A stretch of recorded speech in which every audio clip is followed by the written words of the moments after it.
Dilute HNO3 के साथ react करके NO2 गैस देगा, है ना।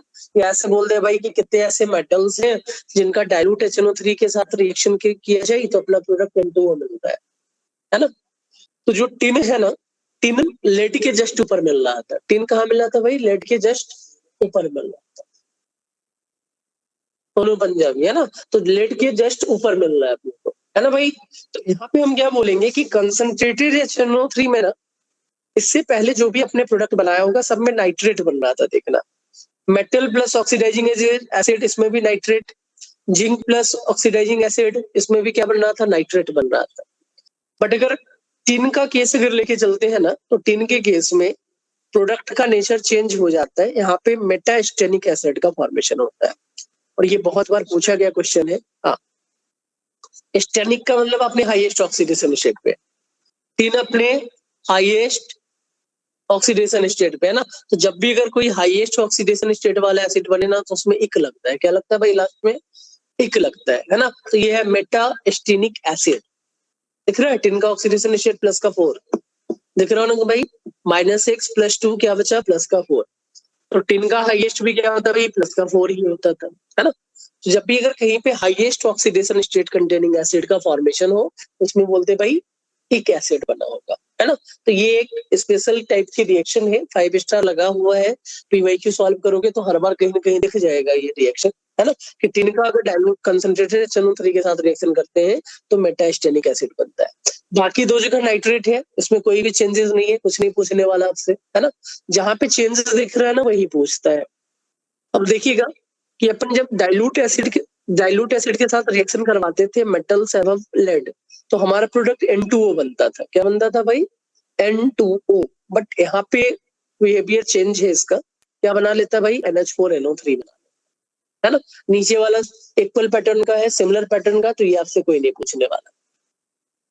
नीचे वाला रिएक्शन सेम है, नॉर्मल कंसेप्ट को फॉलो कर रहा है, तो यहाँ पे कोई भी रिएक्शन आपसे कोई नहीं पूछने वाला। अब ये सब याद कैसे रहेंगे? तो आप PYQ सॉल्व करोगे, एक दो बार नोट्स को रिवीजन करना है पेपर के टाइम में, एक बार में आपको याद नहीं रहने वाला। सॉल्ट एनालिसिस एक ऐसा चैप्टर है जिसका वेटेज हर एक एग्जाम में हाई है भाई, है ना। मेंस लो चाहे एडवांस लो, है ना, रहेगा ही रहेगा। क्वेश्चन फिक्स है, 2 क्वेश्चन फिक्स है, 2 क्वेश्चन, कम से कम 2 क्वेश्चन फिक्स है ना। और इनऑर्गेनिक के जो रिएक्शन रहते हैं ना, कोऑर्डिनेशन से अगर रिलेट कर लो तो बहुत सारे पार्ट यहाँ पे फिर से कोऑर्डिनेशन में रिपीट होने वाले हैं, है ना। तो हम लोग पहले कोऑर्डिनेशन पढ़ के ये पढ़ते हैं ना, तो बहुत सारा पॉइंट आइडेंटिफाई कर लेते हैं अपन डायरेक्टली। अब ये पढ़ के कोऑर्डिनेशन पढ़ेंगे तो यहाँ से वहां पे आइडेंटिफाई करना पड़ेगा, ठीक है। अब अगर metal below oxidising metal below lead अगर कुछ आए ना, तो पहले वाले में कुछ भी चेंजेस देखने को नहीं मिल रहा होगा। NO2 ही बनेगा, NO2 नाइट्रेट ही बनेगा प्रोडक्ट। नाइट्रेट प्रोडक्ट में कुछ भी चेंजेस देखने को नहीं मिलता है ना। अब देखना, वहां पे +1 में जा रहा था। कहा जा रहा था भाई? +1 में जा रहा था। यहाँ पे भाई उतने नीचे तक नहीं जा पाएगा, तो +2 पे आके रुक जाता है ना। और वेरी डाइल्यूट के केस में ना रिएक्शन नॉट फीजिबल, है ना। इस एसिड के पास इतना पावर है नहीं कि वो मेटल को क्या करे? रिड्यूस करते, ठीक है भाई। तो in case of dilute, very dilute acid, metal below lead, क्या क्या था भाई? क्यों होगी आगे और पिटाई, यही था ना भाई। क्या था? मेटल मरकरी PB के नीचे, क्यों होगी आगे और पिटाई। कॉपर, मरकरी, गोल्ड, सिल्वर और प्लेटिनम, यही थे ना।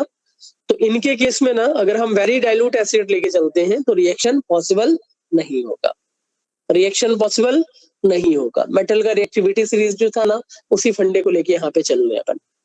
कोई कंफ्यूजन है यहाँ पे? जैसे कॉपर की बात करते हैं, कॉपर कहाँ दिख रहा है भाई? लेड के नीचे। कॉपर कहाँ दिखा? लेड के नीचे है।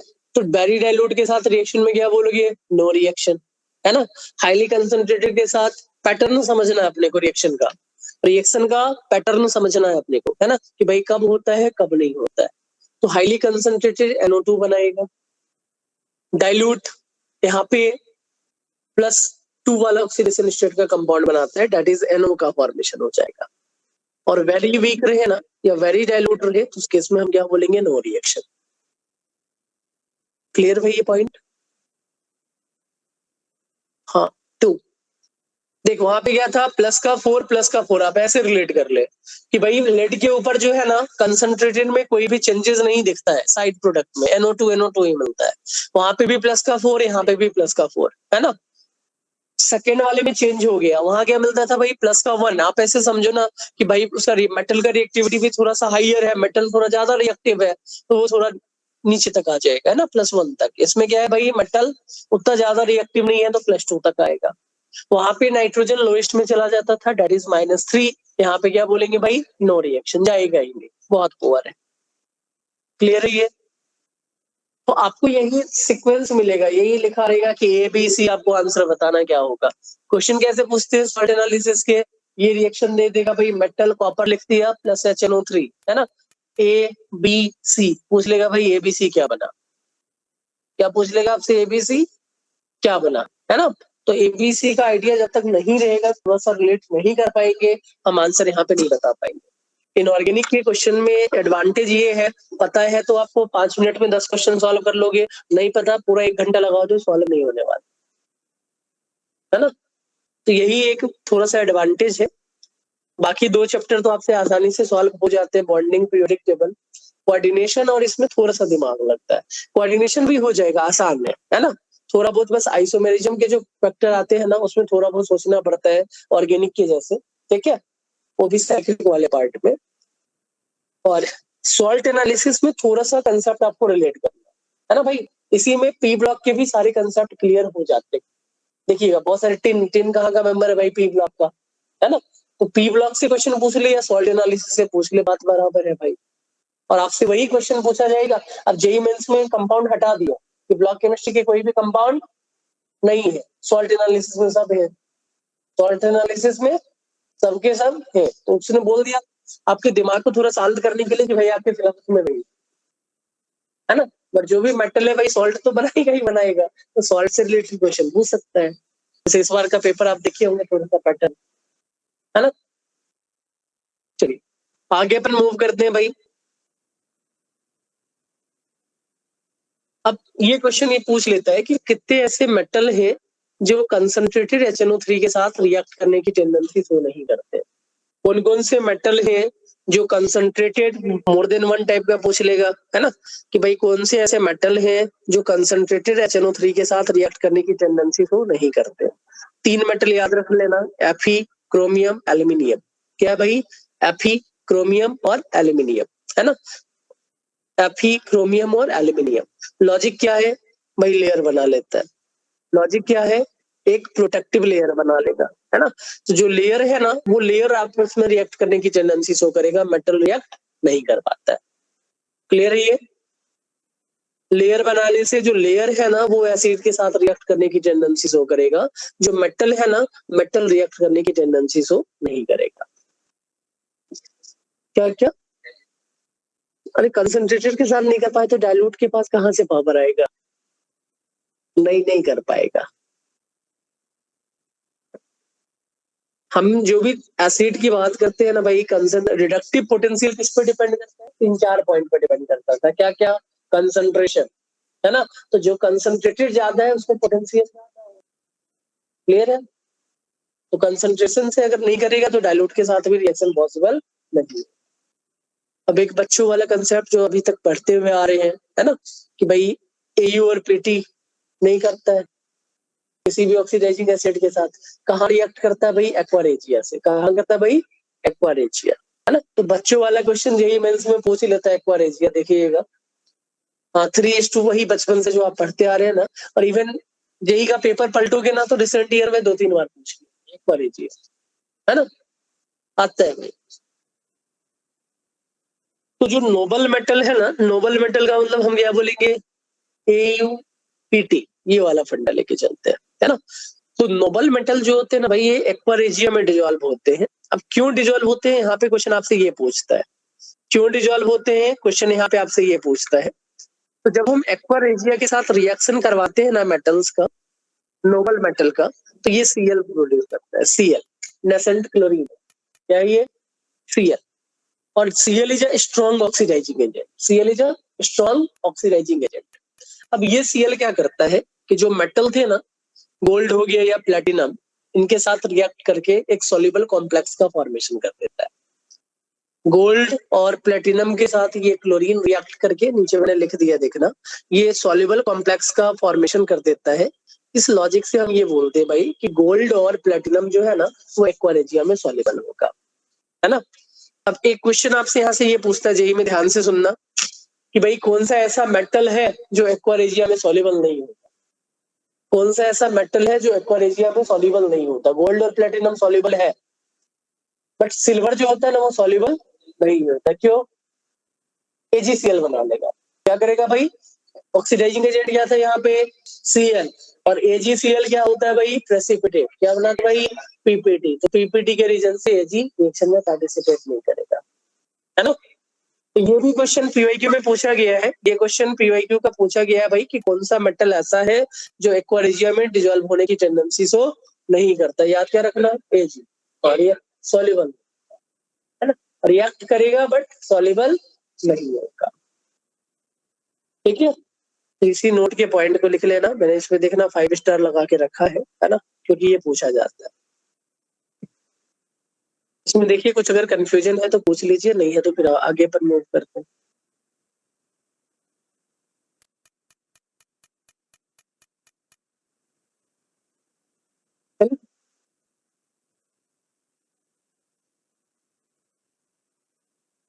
अब देखना एक पॉइंट और है यहाँ पे कि अगर भाई नॉन मेटल या मेटलॉइड्स रहे ना, अपने जो भी अभी HNO3 के रिएक्शन देखे वो मेटल के साथ देखे थे। लेड के ऊपर का मेटल और लेड के नीचे का मेटल, यही था ना।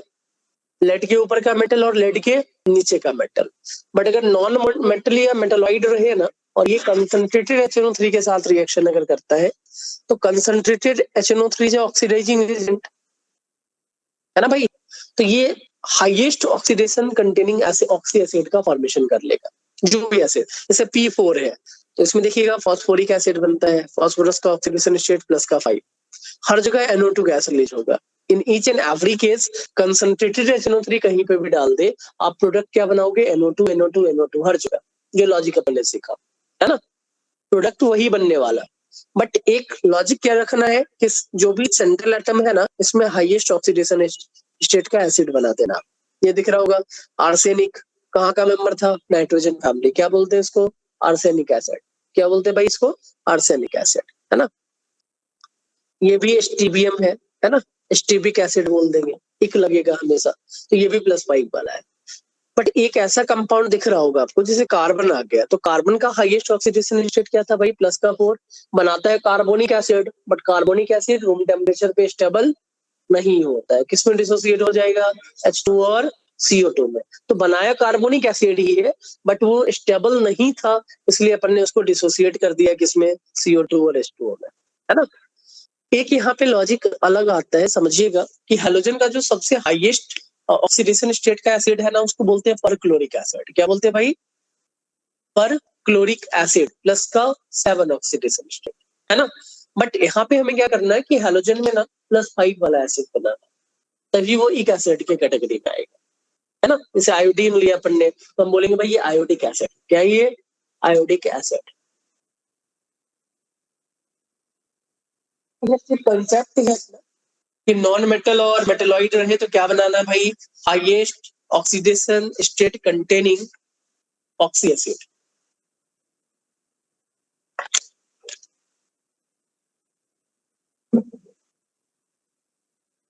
अब इस चैप्टर के जितने भी पीवाईक्यू है ना, जब आप कर रहे हो ना चैप्टर तो उसी टाइम सॉल्व कर लेना, है ना।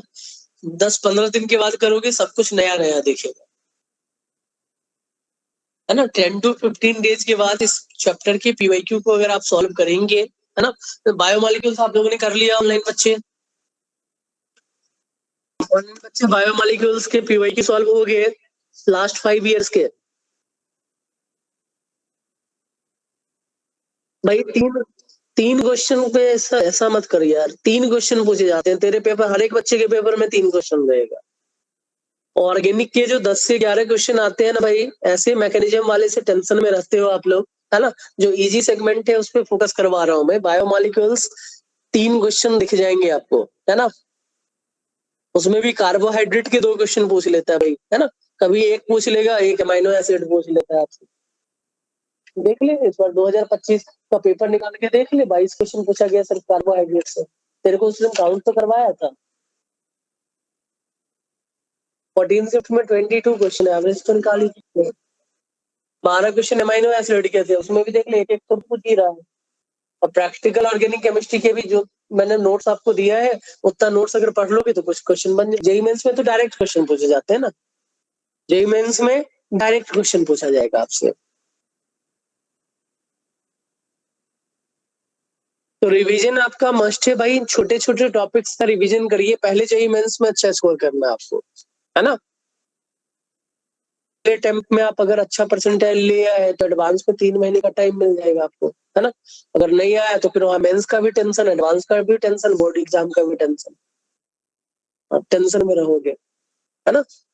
तो पहले जो जेईई मेंस में ना, जैसे पीरियोडिक टेबल 2 क्वेश्चन पूछा जाता है, मैं 10 बार रिपीट कर चुका इस स्टेटमेंट को, है ना। केमिकल बॉन्डिंग कर लेना भाई, atomic structure phase 1 25% question JEE mains का, है ना। बायोमोलिक्यूल्स कर ले, 2 क्वेश्चन पूछे, कम से कम 2 तो पूछे जाएंगे भाई पूरे चैप्टर से। पीओसी से 1 तो पूछा ही जाएगा ना। 6 क्वेश्चन वहां होंगे, 3 यहाँ होंगे, 10 तो ऐसे ही बन रहे हैं आपके। आइसोमेरिज्म में कुछ ना कुछ तो पढ़ना ही होगा, है ना। जीओसी जीओसी से भी क्वेश्चन आता ही बनाता है ना। थर्मो से एक थर्मोकेमिस्ट्री में बच्चों वाला क्वेश्चन पूछता है, प्लस माइनस वाला। थर्मोडायनामिक्स तो पूछेगा थोड़ा सा, वही वर्क डन वगैरह पूछ लेता है आपसे मेंस में ज्यादा डीप तक नहीं जाएगा, फॉर्मूला बेस्ड ही पूछता है ना। और थर्मोकेमिस्ट्री तो श्योर है पूछेगा ही पूछेगा एक क्वेश्चन। तो आप थोड़ा सा स्ट्रेटेजी बना के करिए कि आपको 17 से 18 क्वेश्चन अटेम्प्ट करके आने। 18 क्वेश्चन अगर आपने कर लिया ना केमिस्ट्री में, तो 99 परसेंटाइल प्लस बन जाएंगे आपको, है ना। आप 20 अटेम्प्ट करोगे तब 18 सही होंगे। हाँ 20 अटेम्प्ट करोगे तभी 18 सही होंगे ना। अब पेपर के टाइम में हो सकता है सिली मिस्टेक, तो सबसे होता है भाई, है ना। उसमें तो टेंशन का माहौल रहता है। तो अभी आपके पास जो टाइम है ना, स्ट्रेटेजी उसी के अकॉर्डिंग तो बनाने हैं आप लोगों को, है ना। अभी भी अगर लाइटली ले रहे हैं तो फिर दिक्कत है, फिर अप्रैल अटेम्प्ट के लिए फोकस करना पड़ेगा आपको। खुद ही अभी देखना, जो जो चैप्टर में बोल रहा हूँ चैप्टर के क्वेश्चन अभी कर लेना। बायोमोलिक्यूल्स बहुत आसान है, अभी भी ज्यादा दिन हुआ नहीं है, रिवीजन कर लीजिएगा। पेपर जब देने जाओगे ना, तो वही क्वेश्चन आपको फिर से दिखेगा। चलिए इसके आगे अपन कंटिन्यू करते हैं भाई। अगर नॉन मेटल में ना डाइल्यूट एसिड अगर रहा तो नो रिएक्शन होता है, डाइल्यूट एसिड रहा तो नो रिएक्शन। बट बोल दे भाई बहुत ज्यादा टेम्परेचर अगर कर दिए हो, है ना। तो मैंने लास्ट क्लास फंडा ये सिखाया था वाटर वाले एग्जाम्पल में, अगर याद हो तो, है ना भाई, कि पहले वाटर का टेम्परेचर बढ़ाते थे, उससे रिएक्शन नहीं हो पाया तो मेटल को रेड हॉट कर देते थे। तो यहाँ पे भी लॉजिक वही है कि रूम टेम्परेचर पे रिएक्शन करवाए, इलेक्ट्रोड पोटेंशियल चेंज नहीं हुआ, है ना भाई। तो हमने क्या कर दिया, वेरी हाई टेम्परेचर ले लिया, हाई टेम्परेचर पे जो मेटल या जो भी नॉन मेटालिक एलिमेंट्स थे वो थोड़ा एक्टिव हो गए, है ना। तो एक्टिव होने से हम क्या बोलेंगे भाई, रिएक्शन आगे प्रोसीड कर जाएगा, एक फॉर्म ऑफ ऑक्सी एसिड बनेगा। बट जो प्रोडक्ट है ना, उसमें देखना मैंने एक हाईलाइट किया है ना। कंसंट्रेटेड में क्या बनता था, NO2, क्या बनता था भाई, NO2। यहाँ क्या बना, NO। तो just like metal below PB वाला जो फंडा था ना, वही फंडा यहाँ पे भी अप्लाई हो रहा है। कोई दिक्कत है। मेटल बिलो पीबी का जो कंसेप्ट था ना, कि वहां पे आपने NO बनाया था डाइल्यूट के सॉरी डाइल्यूट के केस में, वही लॉजिक अपन यहाँ पे भी यूज कर रहे हैं, है ना। बट एट हाई टेम्परेचर लेके चलेंगे। कोई दिक्कत है भाई, नहीं है ना। अब देखना इसको कैसे याद रखेंगे पूरे कंसेप्ट को। जनरली जो क्वेश्चन कंसंट्रेटेड वाला पूछा जाएगा ना, कंसंट्रेटेड में लॉजिक सिमिलर ही है ना। कि अगर HNO3 रहा तो ऑलवेज NO2 निकालना आप। कंसंट्रेटेड HNO3 रहा, ऑलवेज क्या निकलेगा, NO2। और अगर कंसंट्रेटेड H2SO4 है, ऑलवेज क्या निकलेगा, SO2। 2 मेटल रिएक्ट नहीं करता, वो क्या है, लास्ट के 2 मेटल, प्लेटिनम और गोल्ड प्लेटिनम, गोल्ड प्लेटिनम, है ना। क्यों होगी आगे और पिटाई वाला मेटल जो है ना, इसको भाई कितना भी कंसंट्रेटेड एसिड डाल दो, ये रिएक्शन में पार्टिसिपेट करने की टेंडेंसी सो नहीं करती। क्लियर है लॉजिक ये भाई।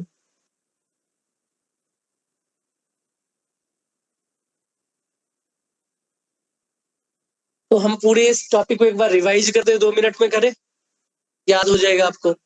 हमने पहले लिया भाई metal above lead, concentrated acid रहे क्या बनता भाई NO2, क्या बनता था NO2।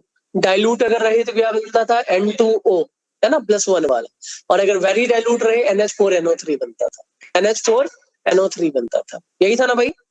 एक टिन का रिएक्शन थोड़ा सा अलग था बाकी हर जगह नाइट्रेट बनता है, बाकी हर जगह क्या बनता है प्रोडक्ट नाइट्रेट। टिन में क्या बन रहा था एस्टेनिक एसिड, क्या बन रहा था भाई एस्टेनिक, एस्टेनिक मतलब टिन +4 वाला। भाई मेटा मतलब मेटल के को मेटा एस्टेनिक, मेटा पैरा उसका नेमिंग के अकॉर्डिंग टू बता देते हैं ना, अभी करेंगे मेटा पैरा क्या होता है। तो मेटा एस्टेनिक एसिड था।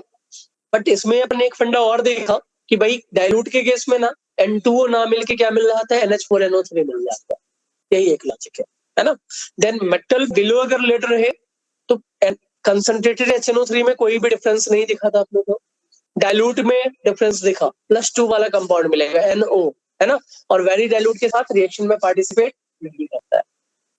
फिर अपन ने नॉन मेटल और मेटलॉइड के लिए यूज किया टर्म, NO2 मिल रहा था, कोई भी टेंशन नहीं है ना, कोई भी टेंशन नहीं है। साथ में प्रोडक्ट क्या मिलेगा इक एसिड, साथ में क्या मिलता है भाई इक एसिड, इक ऑक्सी एसिड मिलता है ना, ऑक्सीजन कंटेनिंग इक एसिड का फॉर्मेशन। फिर अपन ने डाइल्यूट में देखा, डाइल्यूट में नो रिएक्शन रूम टेम्परेचर पे, बट टेम्परेचर अगर बढ़ा दो तो रिएक्शन होगा, बट प्रोडक्ट में क्या मिला NO मिला, क्या मिला भाई NO मिला, है ना। अब कंसंट्रेटेड में अगर H2SO4 अपन यूज करते हैं ना तो कोई भी मेटल रहे हमेशा क्या निकलेगा भाई SO2 मिलता है, क्या मिलता है SO2 मिलता है, सेम कंसेप्ट, कोई दिक्कत है। चलिए नेक्स्ट आता है भाई थर्मल डिकम्पोजिशन। लास्ट क्लास में अपन ने एक फंडा ये सीखा था कि भाई रेडॉक्स रिएक्शन टोटल 4 फैक्टर पे डिपेंड करता है। रेडॉक्स रिएक्शन कितने फैक्टर पे डिपेंड करते हैं 4 फैक्टर पे, है ना। पहला फैक्टर क्या था देखिएगा पेज पलट के, रेडॉक्स रिएक्शन टोटल 4 फैक्टर पे डिपेंड करता था, है ना। हमने पूरे रिएक्शन को 4 पार्ट में क्लासिफाई किया था, ऐसे समझिएगा, मैंने रेडॉक्स बोल दिया, टोटल 4 पार्ट थे। पहला था भाई प्रेसिपिटेशन, पहला क्या था रिएक्शन प्रेसिपिटेशन, दूसरा क्या था रेडॉक्स। तो रेडॉक्स में ऑक्सीडाइजिंग एजेंट और रिड्यूसिंग एजेंट का ही फंडा आएगा, वो अपने खत्म कर लिया। तीसरा है भाई थर्मल डिकम्पोजिशन, है ना, जहां पे स्टार्टिंग के 2 रिजल्ट नहीं दिखे ना उसमें अपन आइडेंटिफाई करने के लिए थर्मल डिकम्पोजिशन करवाते हैं। तो थर्मल डिकम्पोजिशन में भी एक सिंपल सा लॉजिक लेके चलते हैं, देखो जो मैंने हाईलाइट करके रखा है कि अगर किसी भी सॉल्ट का, है ना, जनरली अपन ने अमोनियम सॉल्ट लिया है, तो अमोनियम सॉल्ट का अगर एनाइन जो रहे ना वो अगर स्ट्रॉन्ग ऑक्सीडाइजिंग एसिड रहे या ऑक्सीडाइजिंग एसिड की तरह एक्ट करे, ऐसे समझिएगा, है ना, स्ट्रॉन्ग ऑक्सीडाइजिंग एजेंट की तरह एक्ट कर रहा हो, देन वो अमोनियम के नाइट्रोजन को N2 में कन्वर्ट कर देता है। अमोनियम में नाइट्रोजन का ऑक्सीडेशन स्टेट, NH4+ में नाइट्रोजन का ऑक्सीडेशन स्टेट बताइए लोएस्ट पे है, -3 पे, दिख रहा है भाई।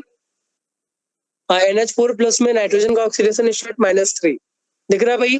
और स्ट्रॉन्ग ऑक्सीडाइजिंग एजेंट क्या करेगा भाई इसको 0 में कन्वर्ट कर देता है, N2 में कन्वर्ट कर देगा, है ना। जैसे अमोनियम सल्फेट ले लिया अपन ने, क्या ले लिया भाई अमोनियम, या डाइक्रोमेट ले ले, पहले डाइक्रोमेट में क्रोमियम का ऑक्सीडेशन स्टेट, इसको 2 पार्ट में डिवाइड करो आप।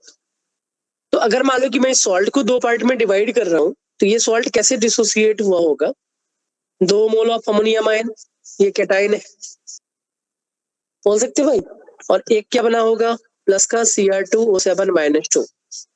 एनाइन क्या दिखा यही, एनाइन क्या दिखा भाई डाइक्रोमेट आयन एनाइन है, एनाइन में ऑक्सीडेशन स्टेट निकालिए सेंट्रल एटम का, ये आ रहा होगा +6 आया। और भाई +6 क्रोमियम का हाईएस्ट होता है, रेडॉक्स में आपने पढ़ा है ना। तो ये ऑक्सीडाइजिंग एजेंट है, क्या है भाई स्ट्रॉन्ग ऑक्सीडाइजिंग एजेंट। ये क्या करेगा इसके नाइट्रोजन को N2 में कन्वर्ट कर देगा, है ना। और क्रोमियम के 2 ही ऑक्सीडेशन स्टेट पॉसिबल होते हैं, +6 और +3, है ना। तो +6 वाले को आप किस में कन्वर्ट कर दोगे +3 में कन्वर्ट कर दो, कोई दिक्कत है, कोई दिक्कत है भाई। +6 वाले का जो कलर होता है ना वो ऑरेंज कलर का सॉलिड था, और हमने जो प्रोडक्ट बनाया वो ग्रीन कलर का बन गया। तो जितने भी फायर वर्क्स होते हैं ना, पटाखे उटाखे में देखते हो ना डिफरेंट कलर जो निकलता है, उसमें यही रहता है भाई अमोनियम डाइक्रोमेट ही रहता है सॉलिड फॉर्म में। हम जब उसको बर्न करते हैं वो किस में कन्वर्ट हो जाता है, ग्रीन कलर का फ्यूम्स वगैरह निकाल देता है। क्लियर है ये, है ना। इस रिएक्शन को एक और टर्म से डिनोट करते हैं वॉल्केनिक रिएक्शन, क्या बोलते हैं भाई वॉल्केनिक। क्यों देखना, स्टार्टिंग में कलर इसका ऑरेंज था, हमने इसको बर्न कर दिया हीट किया है तो ऑरेंज के साथ रेड कलर का भी फ्लेम जनरेट हो रहा था, है ना। वॉल्केनो में भी कैसा फ्लेम जनरेट होता है, ऑरेंज रेड। कैसा होता है भाई, ऑरेंज रेड। इसलिए इस रिएक्शन को क्या बोलते हैं, वॉल्केनिक रिएक्शन, है ना। अब यहाँ पे एक लॉजिक सीखते हैं। रेडॉक्स में आप जब पढ़े होंगे ना फिजिकल में, तो रेडॉक्स 3 टाइप के होते हैं, 4 टाइप के। एक था इंटरमॉलिक्यूलर, एक इंट्रामॉलिक्यूलर, एक डिस्प्रोपोर्शनेशन, एक कॉम्प्रोपोर्शनेशन, है ना। तो पूछ लेगा भाई ये किस टाइप का रेडॉक्स है। तो जहां पे 2 डिफरेंट एलिमेंट का ऑक्सीडेशन नंबर चेंज होता रहे ना विद इन अ कंपाउंड, इसको क्या बोलेंगे भाई, इंट्रामॉलिक्यूलर है। क्या ये, इंट्रामॉलिक्यूलर। तो इनऑर्गेनिक के कुछ एक क्वेश्चन आपसे बच्चों वाले ऐसे भी पूछ लेते हैं कि भाई ये रिएक्शन में कौन सा इंट्रामॉलिक्यूलर है ना। थोड़ा सा रिएक्शन का पैटर्न वही फिजिकल वाले से रिलेट कर लोगे ना, तो आप इस टाइप के क्वेश्चन को सॉल्व करना आसान है। कोई दिक्कत है भाई। इससे देखना सेकंड वाले में आप लोग प्रोडक्ट बताओगे। सपोज अगर मान लो मैं अमोनियम क्लोरेट ले लिया, क्लोरीन का ऑक्सीडेशन स्टेट +7 दिख रहा है। क्लोरीन का हाईएस्ट क्या होता है, हेलोजन का +7। ये क्या करेगा, अमोनियम को N2 में कन्वर्ट कर देगा। किसमें कन्वर्ट करेगा, N2, है ना। तो क्वेश्चन ऐसे पूछे जाते हैं भाई कि कितने सॉल्ट ऐसे हैं जिनको हीट करने से नाइट्रोजन गैस रिलीज होता है। क्वेश्चन कैसा पूछा जाएगा कि how many of the following salt gives nitrogen, है ना, व्हेन हीटिंग, या which of the following salt will gives nitrogen on heating, है ना। तो हमें क्या देखना है, एनाइन देखना है। एनाइन अगर स्ट्रॉन्ग ऑक्सीडाइजिंग एजेंट की तरह एक्ट अगर करता है तो वो अमोनियम के नाइट्रोजन को N2 में कन्वर्ट कर देगा। क्लियर है भाई, कोई दिक्कत यहाँ पे नहीं है। चलो नोट डाउन कर लो।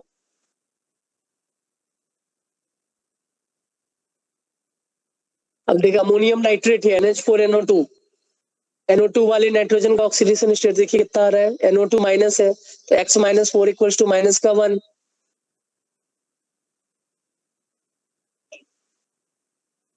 ये +3 आ गया, है ना। बट यहाँ पे भी प्रोडक्ट हमारा जो है ना वो N2 ही मिलता है।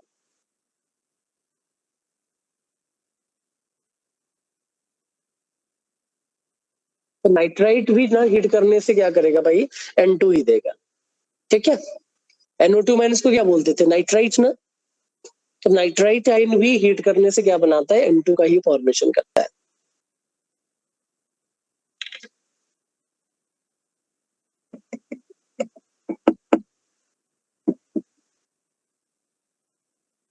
हाँ, आकाश में पानी नहीं है। तुम लोग बोल क्या हो, क्या बोला, अच्छा बाहर से ट्रक तो आया ही नहीं होगा आज। वो पानी डालने के लिए यहाँ ट्रक आता है ना।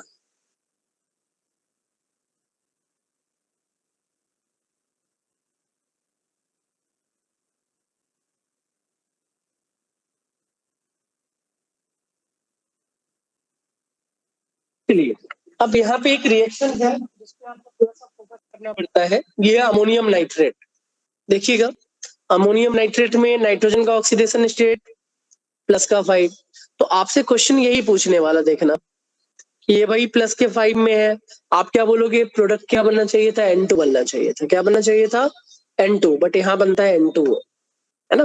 तो जो थोड़ा सा डिफरेंट रिएक्शन दिखे ना, इसका थोड़ा सा एक आपको नोट्स वगैरह, शॉर्ट नोट्स लास्ट में बना के, या जो रिवीजन करोगे ना, तो जहाँ पे 5 स्टार लगा हुआ दिख रहा होगा ना, इसलिए मैं आपको PDF भी भेजूंगा। मैं रिस्क नहीं ले सकता आप लोग पे, है ना।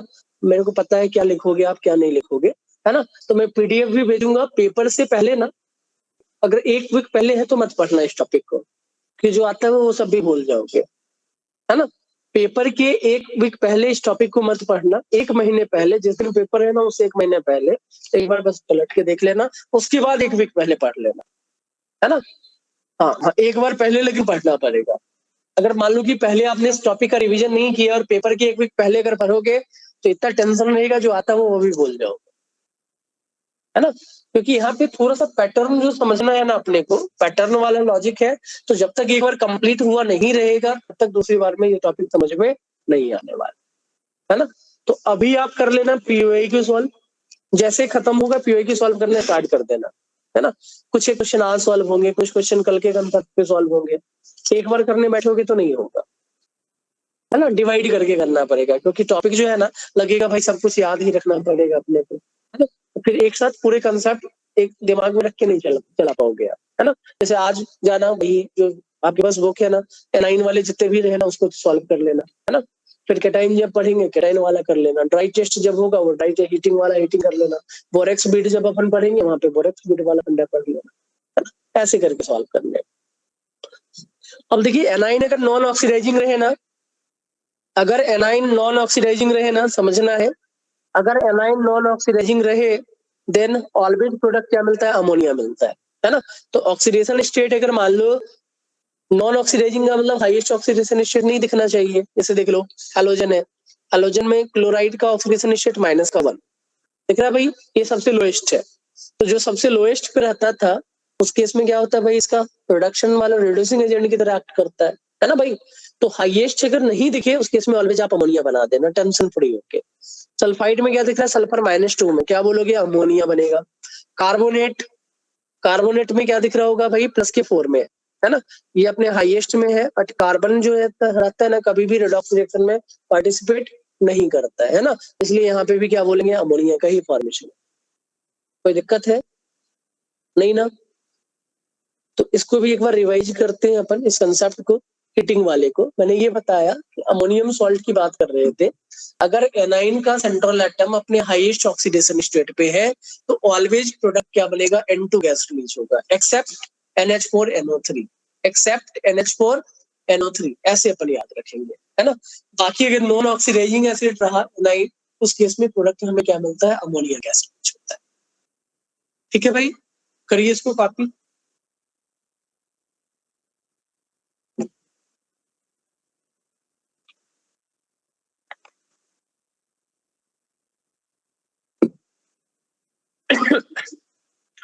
आज टाइम नहीं लगा,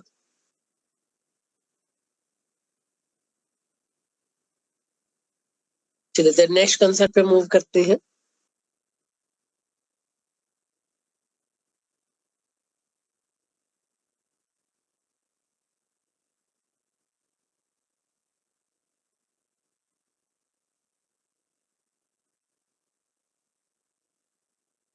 है ना, ये सिंपल सा लॉजिक पैटर्न बना बना के हमें को करना है।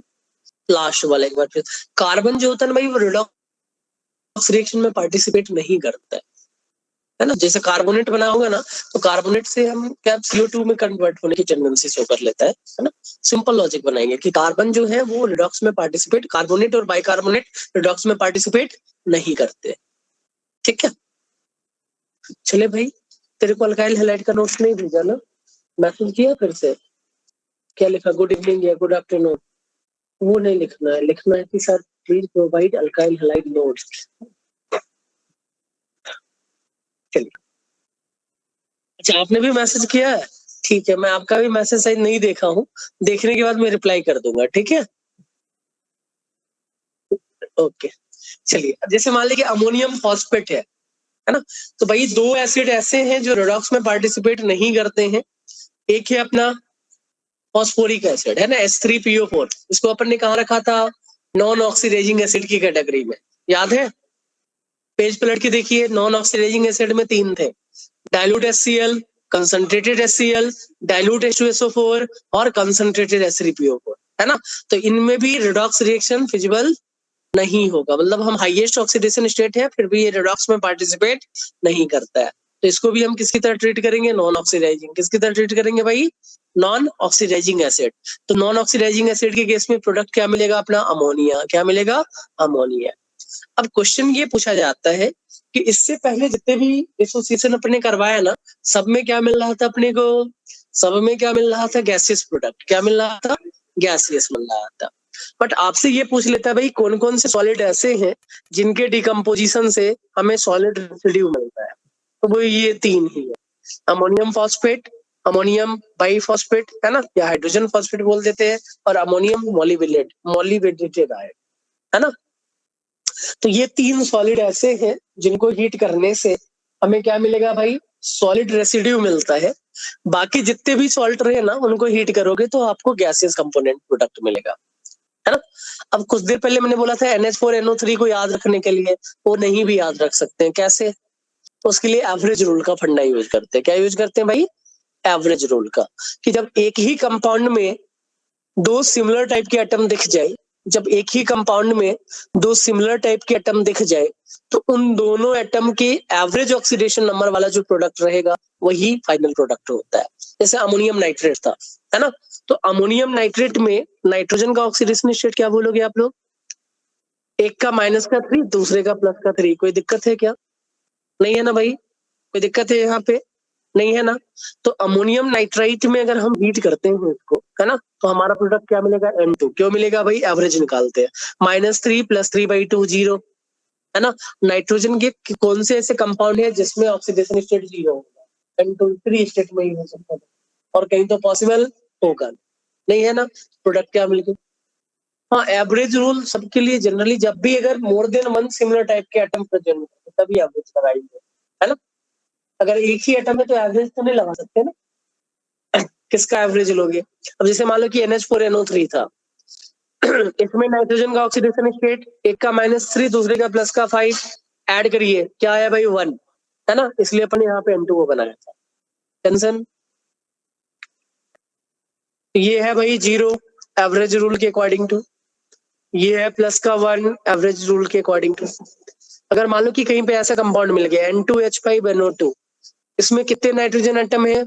आप लोग गलती यहीं पे करते हो, है ना, आप गलती यहीं पे करते हो भाई। यहाँ पे 2 नाइट्रोजन थे, 2 -2 में है ना, तो 2 × -2 प्लस का 3/3 करेंगे, दिख रहा है। तो क्या आया? -1/3। एक ही वही कंपाउंड है जिसमें नाइट्रोजन -1 में रहता है, हाइड्रोजोइक एसिड, याद है? पूरा एमाइन पढ़ लिया, पूरा एसिड पढ़ रहा है, हाइड्रोजोइक एसिड पता नहीं, सिमेट रिएक्शन यही था, वही था। N3H में क्या होगा? हाइड्रोजन पे +1 होता है, तो 3 नाइट्रोजन पे -1, सिंगल नाइट्रोजन पे -1/3, है ना। तो भाई जब भी अगर कहीं पे सिमिलर टाइप के एटम दिख जाए ना, उसमें हम एवरेज रूल लगाते हैं, जो एवरेज ऑक्सीडेशन स्टेट रहेगा वही वाला प्रोडक्ट अपना फाइनल बनने वाला है। कोई दिक्कत है यहाँ? चलिए इसको कॉपी अगर कर लिए होंगे तो फिर नेक्स्ट पेज पे अपन मूव करते हैं, है ना। अब हम 1 by 1 सारे जितने भी कंसेप्ट थे ना, थ्योरेटिकल कंसेप्ट, मैंने सब कुछ बता दिया है। अब इन्हीं सारे कंसेप्ट का यूज करना अपने को हर एक एनाइन के टेस्ट में, है ना। इन्हीं कंसेप्ट को कहाँ पे यूज करेंगे? हर एक एनाइन के स्पेसिफिक टेस्ट में भाई, है ना, कि कहाँ पे कौन सा टेस्ट होगा, कौन सा एनाइन किस टाइप का रिएक्शन शो करने की टेंडेंसी शो करता है, कौन सा गैस रिलीज होगा, है ना। 2 टाइप के टेस्ट होते हैं, एक आइडेंटिफिकेशन है, दूसरा कंफर्मेटरी टेस्ट है ना। कंफर्मेशन मिलता है अपने को कि हाँ भाई यही निकल रहा है।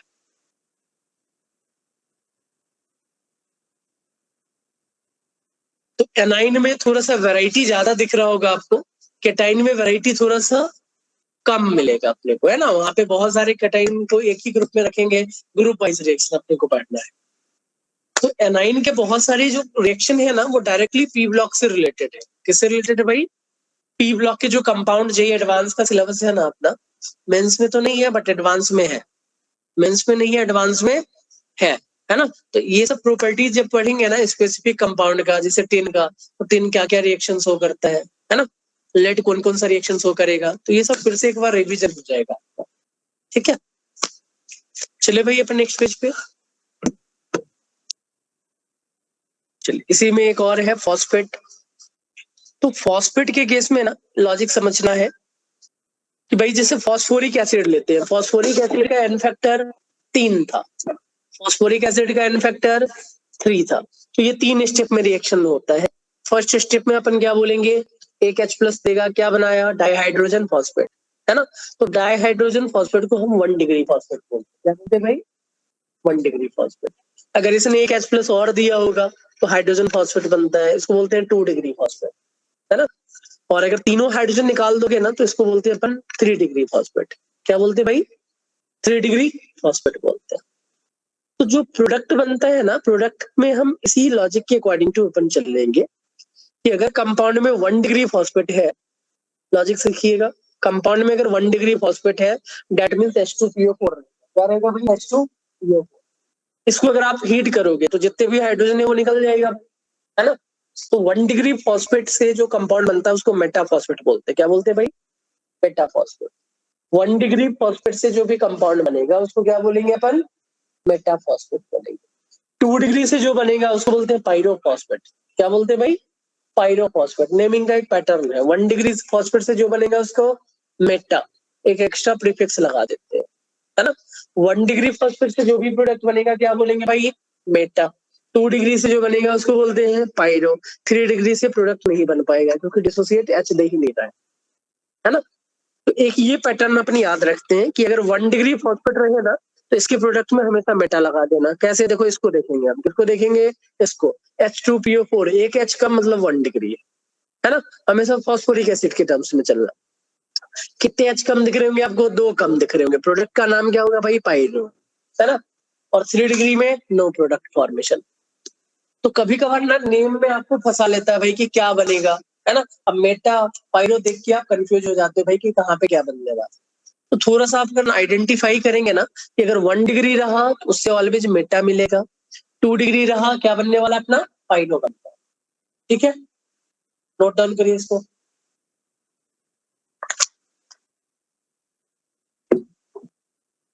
डिग्री कैसे डिसाइड होता है? हाइड्रोजन निकालने के बेसिस पे। 1 दिया होगा तो 1, 2 दिया होगा तो 2, 3 है तो फिर ये दे नहीं पाएगा भाई, तो हीटिंग नहीं करा पाएंगे अपन। चले अपन नेक्स्ट पेज पे। ये अगर कॉपी हो गया हो तो नेक्स्ट पेज पे मूव करें।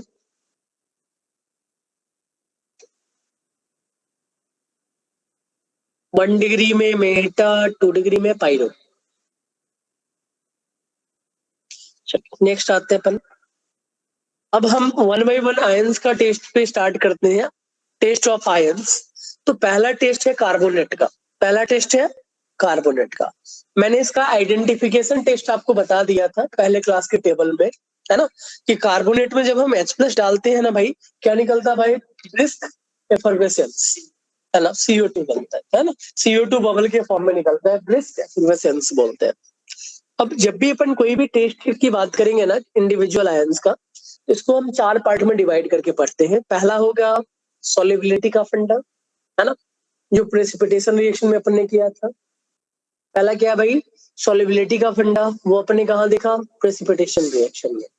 दूसरा लॉजिक होता है टेस्ट विद एसिड, जिसको बोलते हैं आइडेंटिफिकेशन टेस्ट, है ना। क्या था भाई? आइडेंटिफिकेशन टेस्ट की कुछ ना कुछ गैस निकला होगा भाई, है ना। तीसरा होता है कंफर्मेटरी टेस्ट। तो कंफर्मेटरी टेस्ट के लिए ना हम क्या करते हैं भाई? रिडॉक्स करवाएंगे। जो भी कंपाउंड रिडॉक्स दे रहा होगा उसमें पहले रिडॉक्स करवाएंगे, है ना। पीपीटी का फॉर्मेशन कर रहा होगा, प्रेसिपिटेशन रिएक्शन करवाएंगे, फिर एक बार थर्मल डिकम्पोजिशन कराते हैं, है ना। तो ये 3 रिएक्शन अपने को हर जगह पढ़ना है। कोई भी आयंस उठाएंगे 4 रहेगा। सॉल्युबिलिटी, टेस्ट विथ एसिड जिसको आइडेंटिफिकेशन बोला था, then precipitation if applicable, then redox if applicable, then decomposition. ये 5 रहते हैं। ठीक है भाई। तो कार्बोनेट की अगर बात करें ना तो कार्बोनेट का पहला है भाई सॉल्युबिलिटी का फंडा। जितने भी अल्कली मेटल कार्बोनेट रहते हैं ना वो वाटर सॉल्युबल है ना। हम ऐसे पढ़ते हैं कि जितने भी कार्बोनेट है वो इनसॉल्युबल रहेंगे except alkali metal carbonate and ammonium carbonate. Alkali metal carbonate में लिथियम कार्बोनेट स्पेरिंगली सॉल्युबल था due to more covalent character. छोटा आयन फेजांस रूल लगाते हैं, मोर कोवैलेंट कैरेक्टर। याद है ना भाई? छोटे आयन्स में क्या लगता है? फेजांस रूल। लिथियम और बेरिलियम ज्यादा कोवैलेंट होता है, आयनिक कम होता है ना, फेजांस रूल के रीजन से। वही लॉजिक यहाँ पे भी लगेगा। लिथियम और बेरिलियम का कार्बोनेट, बेरिलियम कार्बोनेट तो भाई सॉल्युबल ही नहीं होगा। लिथियम कार्बोनेट स्पेरिंगली सॉल्युबल, बाकी कार्बोनेट कंप्लीट सॉल्युबल, है ना। Ammonium carbonate complete soluble. इनको छोड़ के कुछ भी आ जाए पीपीटी। देन आइडेंटिफिकेशन करने के लिए हमने भाई इन सबको ग्रुप नंबर 1 में रखा था, वोलेटाइल मेटल के फॉर्मेशन में, है ना। स्टार्टिंग में देखिए हमने फ्लो चार्ट बनाया था। क्लास ए 2 पार्ट, एक वोलेटाइल बना रहा था 2000 क्लास में शायद, है ना। फर्स्ट पेज में वोलेटाइल क्लास ए, और फिर उसमें था एक डाइल्यूट एसिड के साथ, दूसरा कंसंट्रेटेड एसिड के साथ। तो हर जगह में क्या करना है? एसिड डालना। क्या करना भाई? एसिड डालना। किसी में डाइल्यूट डालेंगे, किसी में कंसंट्रेटेड डालेंगे। तो कार्बोनेट में क्या डाल देते? डाइल्यूट। क्या डालते भाई? डाइल्यूट। बट जो डाइल्यूट के साथ टेस्ट देता है वो कंसंट्रेटेड के साथ भी टेस्ट डालेगा, है ना। तो हम ये नहीं लिखेंगे कि भाई इसमें डाइल्यूट डालने, इसमें कंसंट्रेटेड डालने। सिंपल क्या बोलो? एसिड डालेंगे। सिंपल एसिड डालेंगे। डाल दिए भाई एसिड। क्या निकला? ब्रिस्क एफरवेसेंस CO2 का, है ना? CO2 के ब्रिस्क एफरवेसेंस से होते ही हमें समझ में आ गया कि भाई कोई ना कोई गैस रिलीज हुआ है। अब इस गैस को आइडेंटिफाई करते हैं कि कैसे पता चलेगा ये CO2 है ना? हमने उसी apparatus में एक लाइम वाटर ले लिया था। क्या लिया था भाई? लाइम वाटर से उस गैस को पास करा दो। अगर मिल्की हो गया, है ना, या व्हाइट टर्बिडिटी अगर दिख गया तो हम क्या बोलेंगे भाई? ये कंफर्म हो गया कि वो CO2 है। क्या है भाई? कंफर्म है वो CO2 है।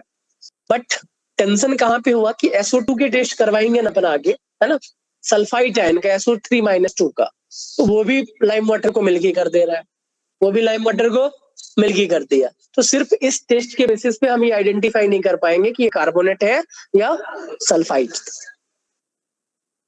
दोनों नहीं, वो भी वही होता है। इसमें भी अगर एक्सेस डालोगे तो सॉल्युबल हो जाएगा, मिल्कीनेस गायब हो जाता है, उसमें भी गायब हो जाता है ना। तो पहला रिएक्शन जो है ना, इससे हम श्योर नहीं हो पाए कि ये कार्बोनेट है या सल्फाइड है ना, इसीलिए दूसरे रिएक्शन का रिक्वायरमेंट पड़ा, है ना। पहले में ही अगर सब कुछ हो जाता तो पढ़ना ही नहीं पड़ता इस टॉपिक को। ठीक है भाई, तो हमने क्या किया भाई, इसमें क्या किया, लाइम वाटर डाला था, मिल्की सॉल्यूशन एक्सेस में डाल दिया, तो भाई ये क्या होता है, गायब हो जाता है। यही टेस्ट एक और वाटर से कराते हैं, इसको बोलते हैं वेराइटा वाटर, है ना। अगर लाइम वाटर लोगे तो कैल्शियम हाइड्रोक्साइड है, बेरियम का अगर हाइड्रोक्साइड लोगे इसको क्या बोलते हैं, वेराइटा वाटर। रिएक्शन का नेचर सेम, व्हाइट टर्बिडिटी दोनों में मिल्की सॉल्यूशन था। एक्सेस में डालोगे दोनों का मिल्कीनेस गायब, है ना। अपन ने पढ़ा था all bicarbonate are soluble PPT reaction में, all bicarbonate are soluble except sodium bicarbonate, वो स्पेरिंगली सॉल्युबल था। ऑल बाइकार्बोनेट आर सॉल्युबल हो रहा है, नीचे वही लिखा भाई excess, if CO2 is taken in excess, है ना, क्या बनेगा भाई, दोनों सॉल्युबल बन जाता है। नीचे मैंने इस स्टेटमेंट को भी लिखा, वैलेंसी मैंने गलत लिख दिया है, आप लोग सही कर लेना, मैं अपडेटेड नोट्स भी भेज दूंगा आज की क्लास के बाद, है ना। ये bicarbonate, all bicarbonates are water soluble except sodium bicarbonate, क्या होता है, स्पेरिंगली सॉल्युबल।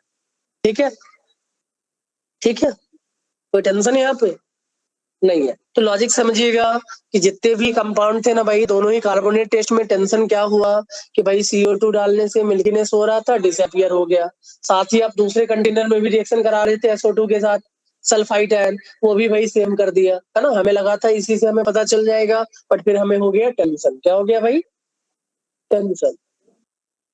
देख अगले पेज पे लिखा होगा, देख, हेलो 1 2, ये सब ये मानेगा नहीं, इसको दिखाना पड़ेगा पहले।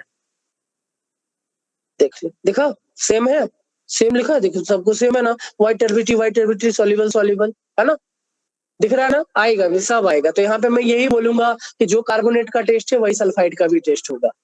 एनाइन के जो फर्स्ट ग्रुप है ना, उसमें 3 ही अपने को याद रखना है, बाकी 3 कॉमन होगा। तो पहले अपन यहाँ पे आते हैं, कहाँ थे भाई, यहाँ पे थे। हाँ, ये पहला पॉइंट क्लियर है सबको, ठीक है। दूसरा पॉइंट यूज करता है भाई कि कार्बोनेट कहाँ पे सॉल्युबल होता है, तो सोडा वाटर। क्या बोलते भाई, soda water. Access of CO2 और वाटर को ही सोडा वाटर बोलते हैं। ये जो कॉम्बिनेशन है ना, इस मिक्सचर को बोलते हैं सोडा वाटर। क्या बोलते भाई, सोडा वाटर। तो कहीं पे बोल देना कि कार्बोनेट किसमें सॉल्युबल होता है, एक ऑप्शन लिख दे CO2 और H2O, तो टेंशन मत लेना, इसमें सॉल्युबल होगा, ये सोडा वाटर है। क्या ये, सोडा वाटर। जो एक्सेस ऑफ CO2 आप डाल रहे हो ना, इसी को सोडा वाटर, टेंशन फ्री। ये था भाई एडिशन ऑफ H+। अब आते हैं भाई प्रेसिपिटेट का टेस्ट, है ना। तो प्रेसिपिटेशन में हमने कोई क्लोराइड ले लिया, बेरियम क्लोराइड, कैल्शियम क्लोराइड, है ना।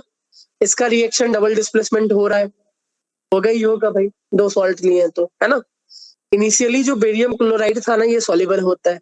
क्या था भाई, सॉल्युबल, है ना। हमने कार्बोनेट ऐसा लिया जो इनसॉल्युबल था, है ना, कार्बोनेट ऐसा लिया जो इनसॉल्युबल, या सॉल्युबल भी हो सकता है, कोई टेंशन है नहीं। प्रेसिपिटेशन रिएक्शन कितने टाइप के थे, 6 टाइप के थे, उन्हीं में से कोई एक कंडीशन लेके चलना पड़ेगा, है ना।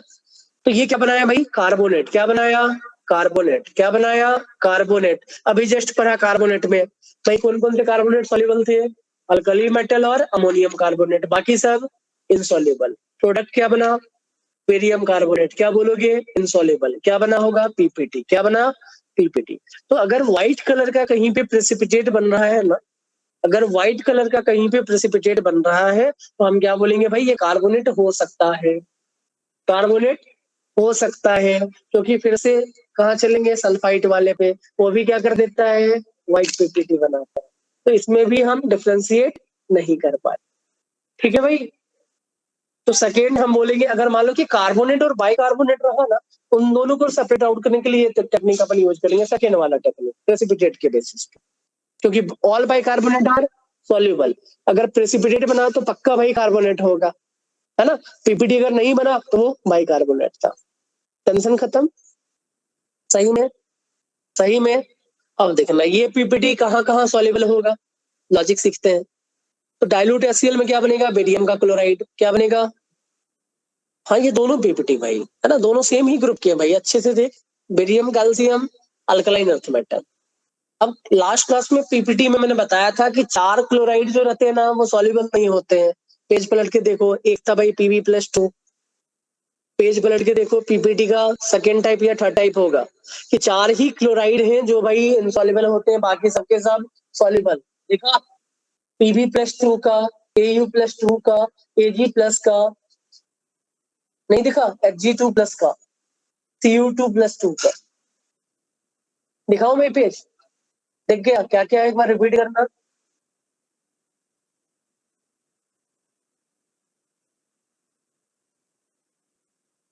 सल्फेट नहीं, हम क्लोराइड की बात कर रहे हैं।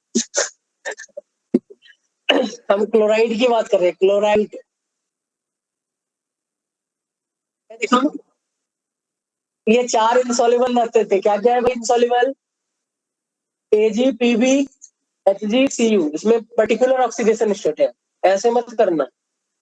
Cu2+2 है ना, +1 वाला कॉपर, +2 वाला लेड, है ना, यही था ना। तो बेरियम HCl में अगर इसमें डालोगे तो क्या बनेगा, बेरियम का क्लोराइड। बेरियम क्लोराइड सॉल्युबल होता है, तो हम क्या बोलेंगे, ये पीपीटी सॉल्युबल है ना।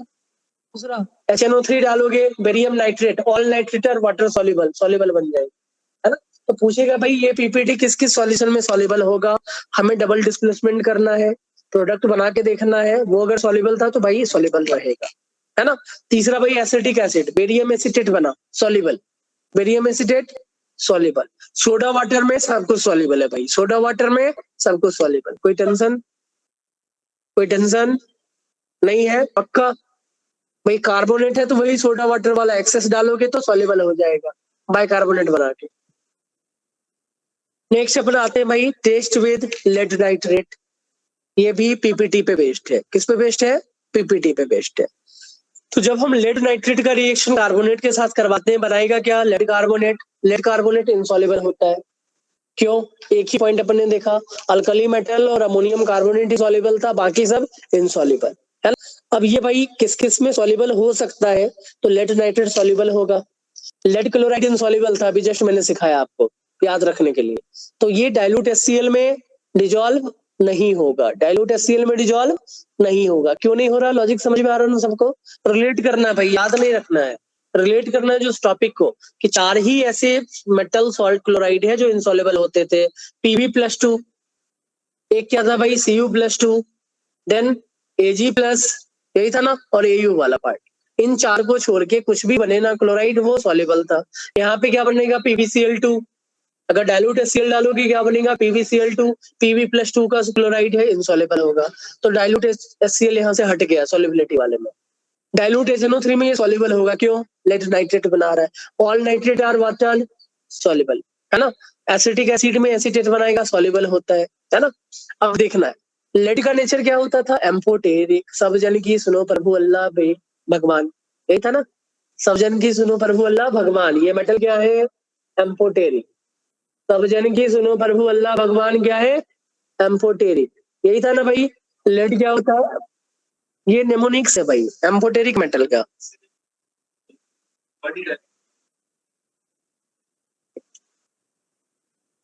ये नेमोनिक्स है भाई।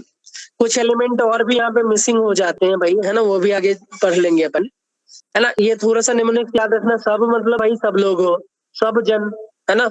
SN मतलब सुनो, PV मतलब प्रभु, AL मतलब अल्लाह, B मतलब भगवान, है ना। सब जन की सुनो प्रभु अल्लाह भगवान, ये है एम्फोटेरिक मेटल। क्या है ये, एम्फोटेरिक मेटल। इनके ऑक्साइड या हाइड्रोक्साइड क्या होते हैं, एम्फोटेरिक। इनके ऑक्साइड या हाइड्रोक्साइड क्या होते हैं, एम्फोटेरिक। तो पीवी क्या है भाई, एम्फोटेरिक, ठीक है। यहाँ पे आपने क्या ले लिया, बेस में। कैसे बेस ले लिया, एक्सेस में, भाई रिएक्शन हो जाएगा। ये हाईली बेसिक है, तो ये भाई एसिड की तरह एक्ट करेगा, बना लेगा प्रोडक्ट, डिजॉल्व हो गया, है ना। याद रहेगा निमोनिक्स, सब जन की सुनो प्रभु अल्लाह भगवान, कौन सा, ये कॉम्प्लेक्स बना लेगा, है ना।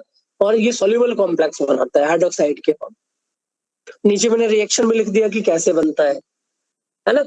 इस रिएक्शन को मैंने यहाँ पे देख लिया भाई, ये बनता है सोडियम प्लम्बेट बोलते हैं। क्या बोलते हैं भाई, सोडियम प्लम्बेट बनता है ना।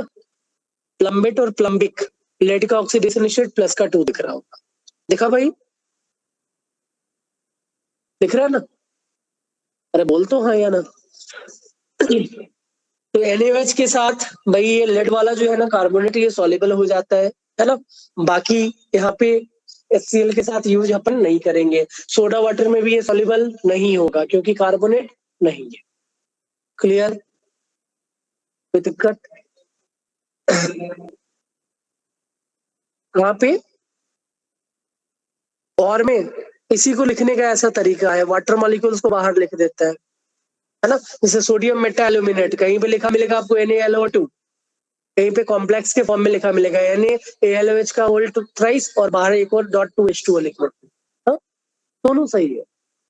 हमें ये देखना है सेंट्रल एटम का ऑक्सीडेशन स्टेट। क्या देखना है, सेंट्रल एटम का ऑक्सीडेशन स्टेट, ये दोनों ही करेक्ट है, ठीक है। ये हमने कॉम्प्लेक्स फॉर्मेशन के फॉर्म में लिख दिया, इसको मैंने अलग हाइड्रेटेड फॉर्म में लिख दिया। क्लियर है। चलिए अपन नेक्स्ट पॉइंट पे, हाँ लिख ले आराम से, टेंशन फ्री होके। ये है भाई एम्फोटेरिक मेटल, ये है अपना एम्फोटेरिक मेटल। इन एम्फोटेरिक मेटल के हाइड्रोक्साइड और ऑक्साइड जो होते हैं वो एम्फोटेरिक होते हैं। इन मेटल के ऑक्साइड और हाइड्रोक्साइड एम्फोटेरिक होते हैं। कैसे याद रखोगे, सब जन की सुनो प्रभु अल्लाह भगवान, है ना। क्वेश्चन पूछेगा इन 6 एलिमेंट से, कंफर्म है, कहीं ना कहीं पेपर में दिख ही जाएंगे आपको, है ना। और भी होते हैं 2-3, जैसे वैनेडियम के, वो डी ब्लॉक में अपन कर लेंगे कुछ, है ना।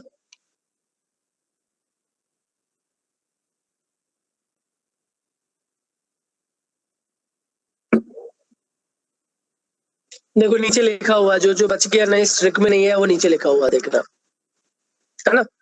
जैसे गैलियम स्ट्रिक में नहीं आया था, क्रोमियम स्ट्रिक में नहीं आया था, है ना। तो क्रोमियम प्लस 3 एम्फोटेरिक है ना। गैलियम भी एम्फोटेरिक होता है, हाँ?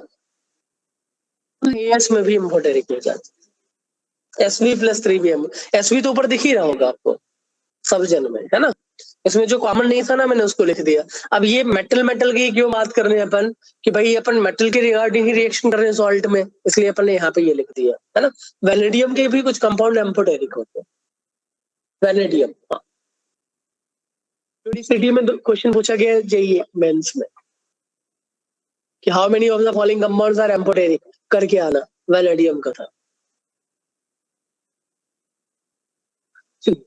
नेक्स्ट है भाई, हो गया भाई तेरा अरिजीत।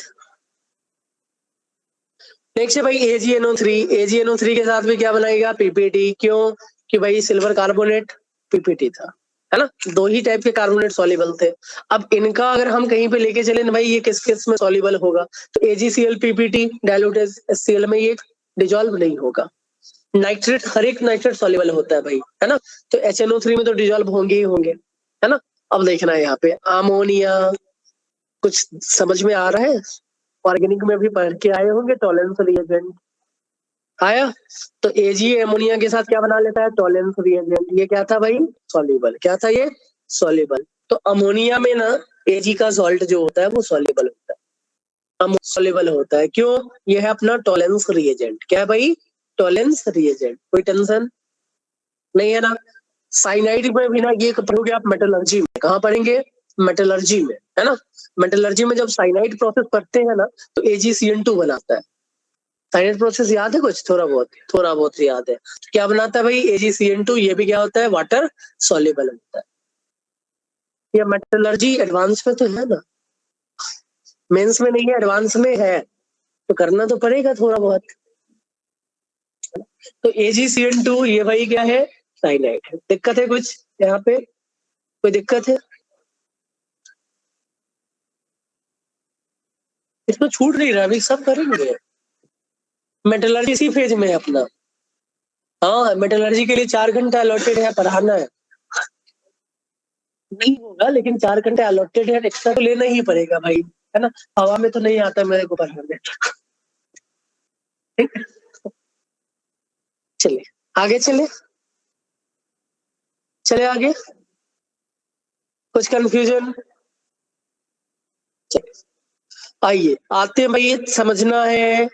देखिएगा, अब भाई ये क्या होता है ना कि जब आपने टॉलेंस रिएजेंट बनाया, उसको ज्यादा देर तक छोड़ दोगे ना, तो फिर आप कुछ बनाने लायक नहीं रहोगे, है ना, क्योंकि विस्फोट हो जाता है ना। टॉलेंस रिएजेंट अगर आप बनाते हैं कहीं पे लेबोरेटरी में, और फिर अगर मान लो कि थोड़ा देर वेट अगर करोगे, तो फिर आप कुछ बना नहीं सकते, है ना। क्यों ऐसा होता है समझिएगा। तो भाई ये जो टॉलेंस रिएजेंट है ना, ये कन्वर्ट हो जाता है ना। ये टॉलेंस रिएजेंट कन्वर्ट हो जाता है किसमें? फुलमिनेटिंग सिल्वर में। ये आपको टर्म याद रखना पड़ेगा, नाम, है ना। क्या बोलते हैं इसको? फुलमिनेटिंग सिल्वर। और इसमें दिख रहा होगा आपको नाइट्राइड। क्या दिख रहा है भाई? नाइट्राइड क्या होते हैं? एक्सप्लोसिव। नाइट्राइड क्या होते हैं भाई? एक्सप्लोसिव। क्या होता है भाई? एक्सप्लोसिव। तो ये एक्सप्लोड कर जाएगा। क्या करेगा भाई? एक्सप्लोड, है ना। हाई अमाउंट ऑफ में हीट निकलेगा, सिल्वर तो वहां मेटल में बच जाएगा भाई, और उसके साथ सब कुछ बूम, है ना भाई। क्या टॉलेंस रिएजेंट हम उसमें थोड़ा सा एसिड डाल के रखते हैं बचाने के, ठीक है। तो नीचे वही लिखा है, ठीक है, कि जब भी कहीं पे हमें इस एक्सप्लोसिव से बचाना है, इस डिफिकल्टी से बचाने के लिए ना, हम उसमें एसिड डालते हैं। क्या डाल के रखते हैं भाई? एसिड। किस में डाल के रखते हैं भाई? ये एसिड, ताकि वो नाइट्राइड में कन्वर्ट ना हो। क्लियर है ये कंफ्यूजन? एसिड क्या करेगा? इस नाइट्राइड को अमोनिया बना देगा, NH3।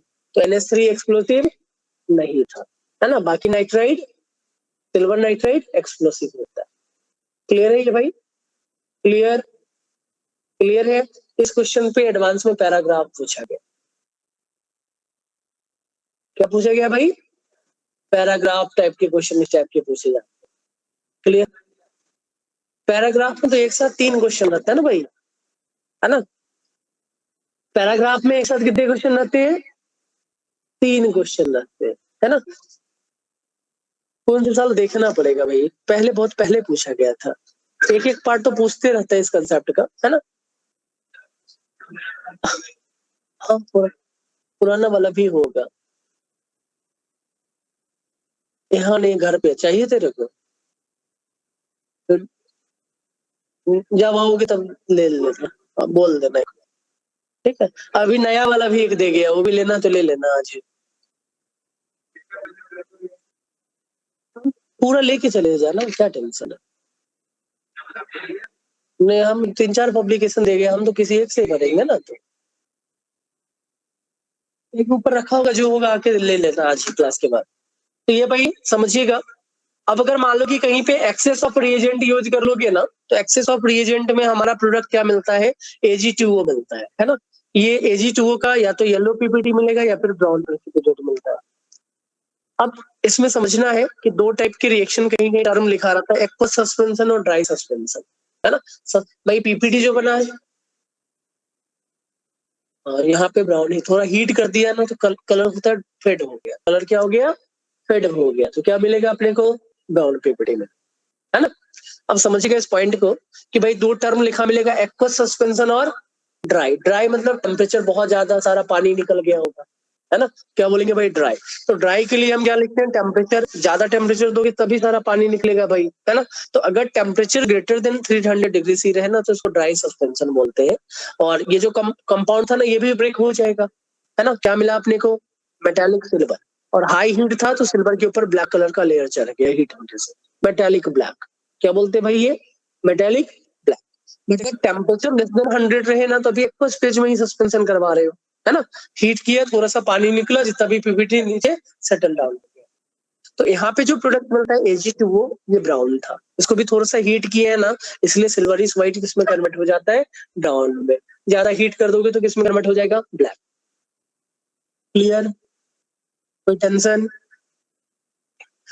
टेस्ट विथ Hg2NO3, है ना। ये है मरकरी का नाइट्रेट, है ना, मर्क्यूरस नाइट्रेट। क्या है ये? Mercurous nitrate. तो भाई जब Hg2+2 में कार्बोनेट का एडिशन कराते हो ना, क्या बनता है भाई, Hg2CO3, ये है येलो पीपीटी। क्या है ये, येलो पीपीटी। इसको अगर आप हीट करोगे हाई टेम्परेचर पे, भाई एलिमेंट्री फॉर्म में कन्वर्ट होगा।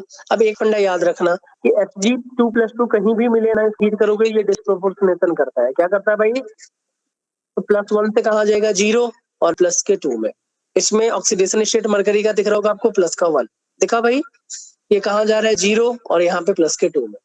तो मरकरी वाले कंपाउंड को कहीं पे भी हीट करते हो अगर मर्क्यूरस फॉर्म में रहे, Hg+1 मतलब मर्क्यूरस, +2 मतलब मर्क्यूरिक। हाईएस्ट वाले में इक लगाते हैं, लोएस्ट वाले में अस लगाते हैं। तो मर्क्यूरस सॉल्ट को अगर आप हीट करोगे, एक मरकरी 0 में जाएगा, एक इक में जाएगा, मर्क्यूरिक में जाएगा, है ना। तो भाई दो टाइप के प्रोडक्ट बनाने हैं। अब देख Hg+2 कब बना सकता है, जब ऑक्साइड रहेगा। सबसे कॉमन तो क्या बोलेंगे, ऑक्साइड।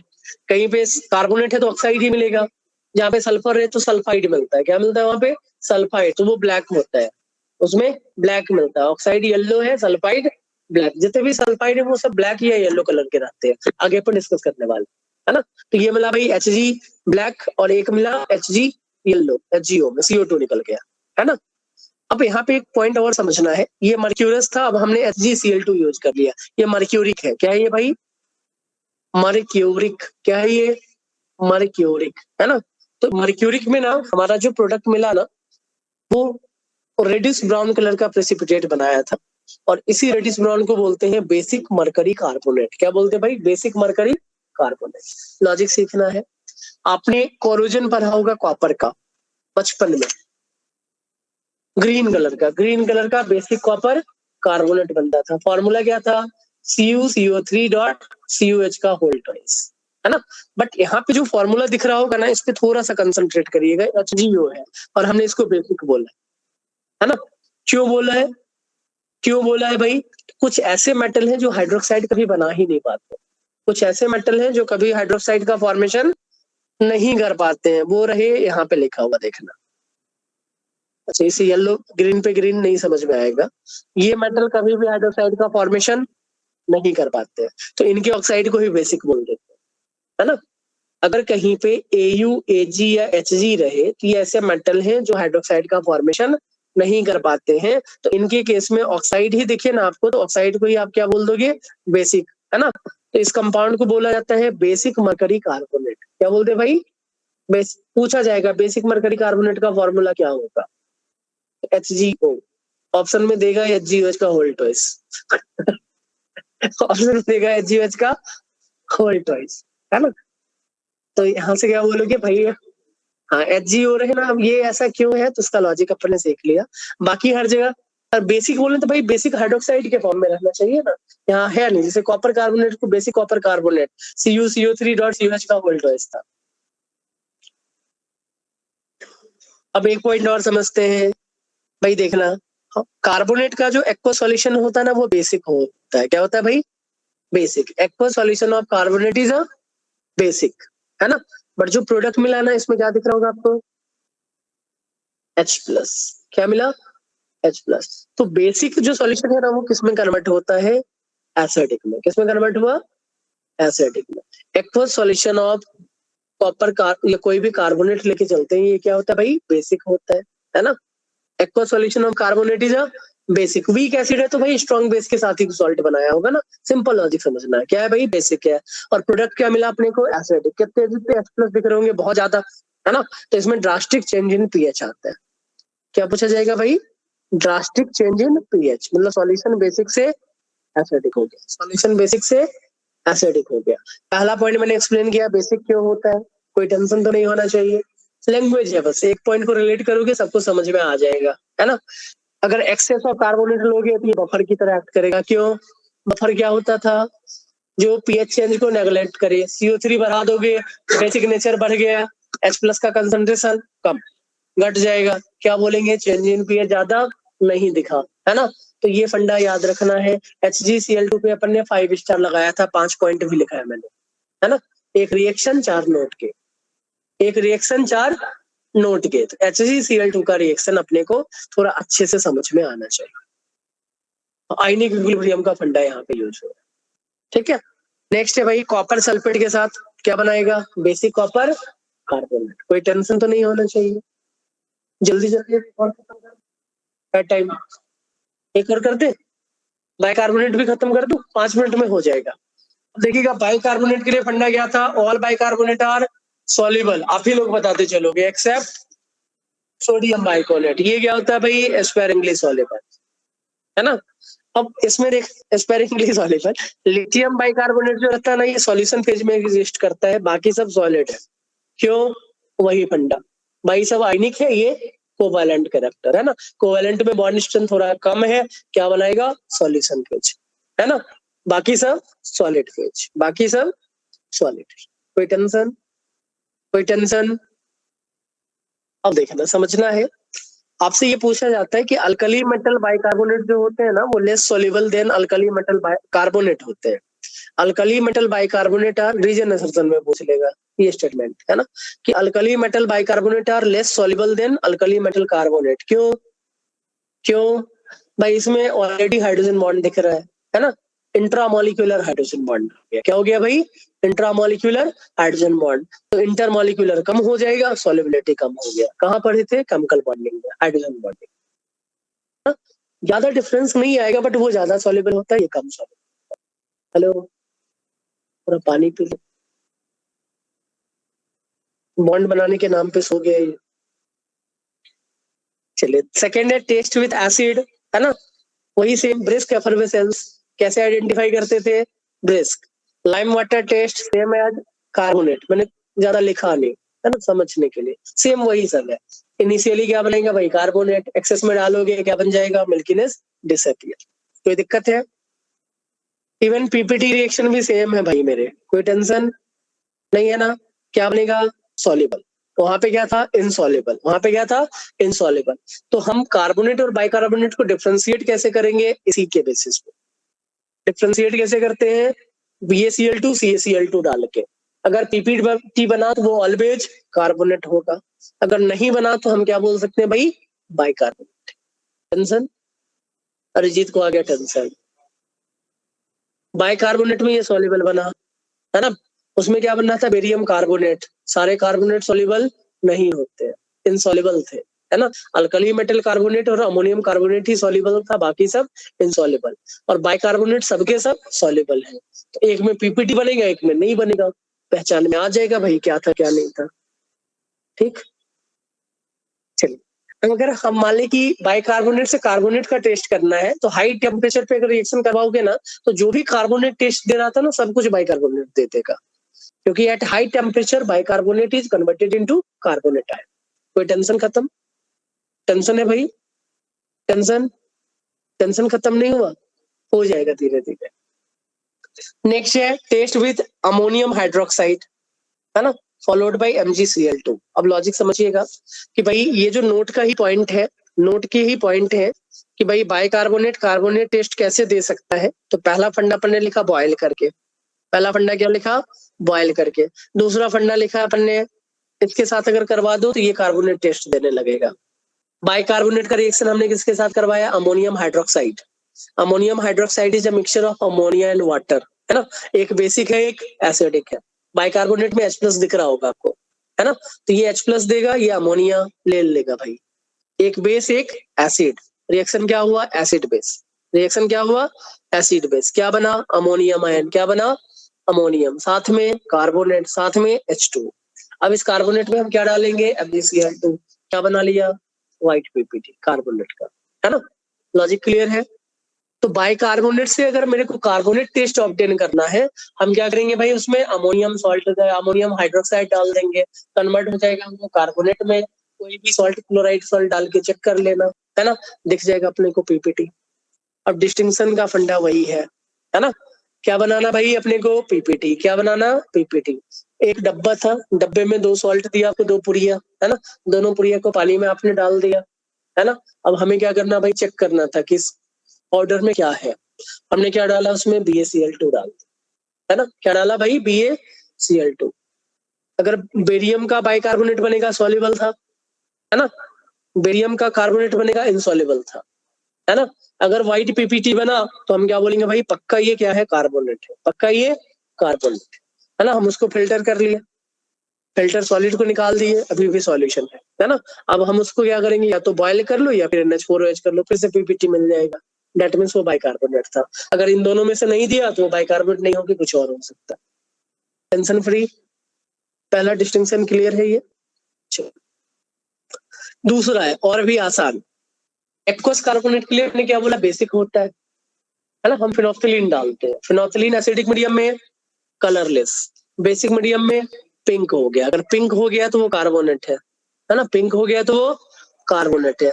बाइकार्बोनेट एसिडिक था, कलरलेस ही रहा तो बाइकार्बोनेट है। टेंशन खत्म। किसका रूल था,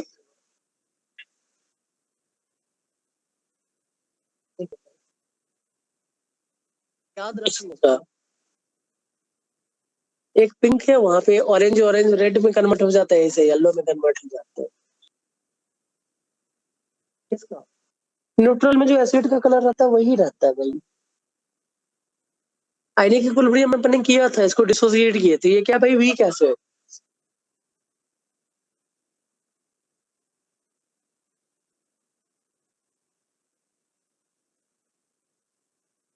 यहाँ पे आते हैं सल्फाइड। सल्फाइड को सल्फाइड सल्फाइड को खत्म करना आसान है। देखना, जितने भी सल्फाइड रहते हैं वो इंसॉल्युबल है, एक्सेप्ट इवन कार्बोनेट वाले लॉजिक को ये फॉलो कर रहा है। दिख रहा है, अच्छे से देखना। वहां पे भी अल्कली मेटल कार्बोनेट सॉल्युबल था और अमोनिया। क्या क्या है, बोल सकते हैं, स्पेरिंग सॉल्युबल बोल देंगे, यहाँ पे भी हो जाएगी। तो बोल सकते हैं सल्फाइड में थोड़ा सा रिएक्टिविटी ज्यादा हो गया ना, कार्बन के रिस्पेक्ट में निगेटिविटी, तो हम क्या बोलेंगे, थोड़ा ज्यादा बॉन्ड स्ट्रॉन्गर बन जाएगा। तो देखना, टेस्ट विद एसिड में क्या बोलेंगे, SO2 निकलता था, पता है। कैसे पता चलता था, सफोकेटिंग स्मेल से। कैसे पता चलता था, सफोकेटिंग स्मेल से, यही था ना भाई। अरे लिखा है टेबल में, देख। एक्सपेरिमेंट भी स्कूल में जाके कर लेना, होगा ही। मैं थोड़ा सा ये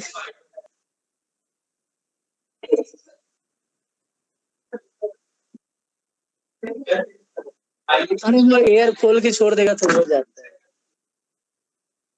अपना प्रॉपर्टी चेंज कर लिया, मतलब एक्सपायर हो गया, कोई बात नहीं। सफोकेटिंग स्मेल है। देखिएगा सब, 1 मिनट कंसंट्रेट करना। अगर हम इसको लाइम वाटर से पास कराते हैं, सेम बिल्कुल सेम है भाई। मैं नहीं भी लिखूं ना तब भी चलता है ना। ये क्या है भाई, वेराइटा वाटर ना। तो बेरियम हाइड्रोक्साइड को वेराइटा वाटर बोलते हैं, वहां पे भी लिखा था यार। हाँ, ना ना लाइम को बोलते हैं, ले देख ले। ये व्हाइट टर्बिडिटी एक्सेस में SO2 पास कराओगे, सब कुछ सॉल्युबल हो गया, है ना। तो इस टेस्ट के बेसिस पे कार्बोनेट और सल्फाइड को कभी भी डिफरेंशिएट मत करना गलती से भी। नहीं कर पाएंगे ना, तो उसके लिए फिर यहाँ पे आते हैं, टेस्ट विद BaCl2। ये भी सब कुछ सेम दे रहा है, नहीं कर पाएंगे। ये भी सब कुछ सेम दे रहा है, व्हाइट पीपीटी। अब ये देखना, ये कहाँ सॉल्युबल होगा, डाइल्यूट HCl में। कहाँ सॉल्युबल होगा, डाइल्यूट HCl में।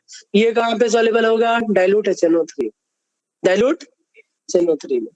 अब इसका एक लॉजिक सीखना है अपने को। जो बेरियम सल्फाइड रहता है ना, ये व्हाइट पीपीटी है। इसमें अगर ऑक्सीजन आप डालोगे, O2 हवा में ले लेता है भाई ये आसानी से, है ना। थोड़ा देर तक ओपन इसको छोड़ दे तो ये हैवी व्हाइट बना, तो व्हाइट कलर थोड़ा सा डीप हो जाता है, ज्यादा प्रेसिपिटेट मिलेगा। ज्यादा प्रेसिपिटेट का मतलब हैवी व्हाइट। एक है व्हाइट, एक है हैवी व्हाइट। क्यों हो गया भाई, ये बेरियम सल्फेट बना, क्या बना। हाँ, हैवी व्हाइट मतलब व्हाइट का कलर जो है ना ज्यादा हो जाएगा और ज्यादा पीपीटी बनना स्टार्ट हो जाएगा, है ना।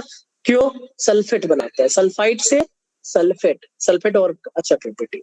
अब इसी रिएक्शन को थोड़ा फास्ट करना है, ये स्लोली था। हम इसमें क्या डालेंगे, स्ट्रॉन्ग ऑक्सीडाइजिंग एजेंट। क्या क्या होता था, H2O2, ब्रोमीन वाटर, है ना, कंसंट्रेटेड HNO3, छोटा सा अमाउंट में डालेंगे, लिटिल अमाउंट, है ना। तो ये तुरंत बन जाएगा अपने को, कोई टेंशन। देखना भाई, बेरियम सल्फेट जो रहता है वो इंसॉल्युबल है एनी एसिड और any base at room temperature. But अगर हम इसको हीट कर देते हैं हॉट, तो ये क्या हो जाएगा भाई, सॉल्युबल हो जाएगा। टेंशन। अरे जो पीपीटी था उसमें डालो HCl, क्या बना होगा, क्लोराइड। क्लोराइड क्या हो जाएगा, सॉल्युबल। क्या हो गया, सॉल्युबल, है ना। हाई टेम्परेचर पे H2SO4 डाल दो, ब्रेक हो जाएगा, आयनिक कैरेक्टर बढ़ गया, क्या बोलेंगे भाई, सॉल्युबल हो गया। टेंशन नहीं है।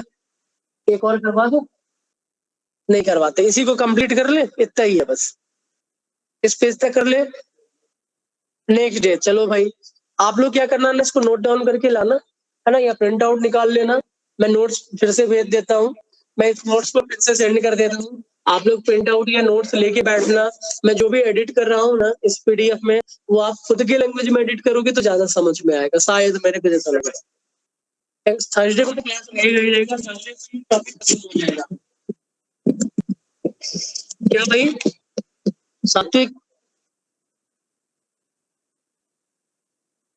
इस चैप्टर का,